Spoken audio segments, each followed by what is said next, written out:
Em dic Homenatge a Catalunya i vaig arribar a Barcelona fa uns mesos des de Londres. El Marc em va trobar sobre un banc a l'aeroport de Stansted i encara recordo la seva cara de sorpresa en veure'm.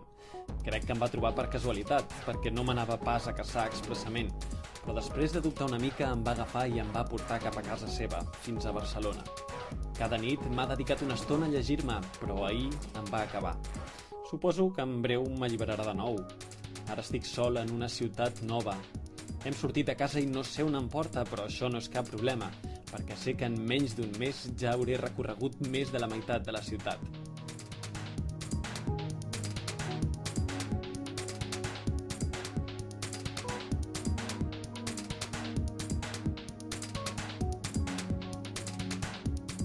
Crec que ja arribem. Llegeixo unes lletres grans i blanques que diu Barcelona Sants. Sembla una estació de tren.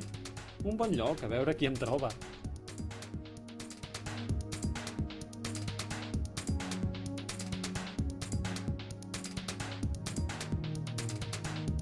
Quin soroll! He passat una nit fatal, perquè hi havia una dona que no parava de repetir una vegada i una altra «Tren amb destinació». Sort que cap a les 11 del matí una noia m'ha vingut a buscar. Crec que hem agafat el metro i per fi hem arribat a casa seva.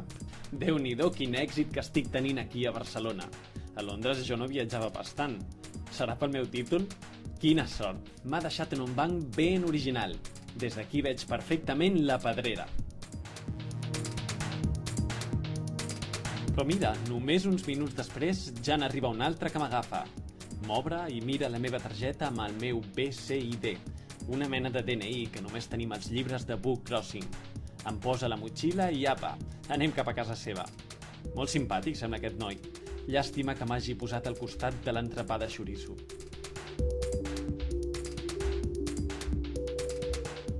Aquesta platja no està molt neta. Ja està. Aquesta vegada m'han alliberat a la Barceloneta.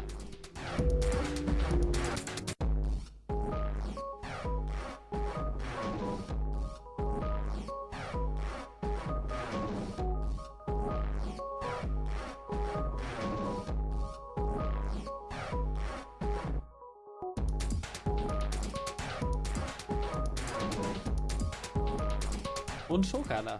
Què és tota aquesta gent malalta? Ah, segur que deu ser l'Hospital de Sant Pau. Esclar que pitjor va ser la vegada que em van deixar a l'aeroport i els de seguretat em van recollir com a objecte sospitós. Quina aventura! M'encanta ser un Book Crossing.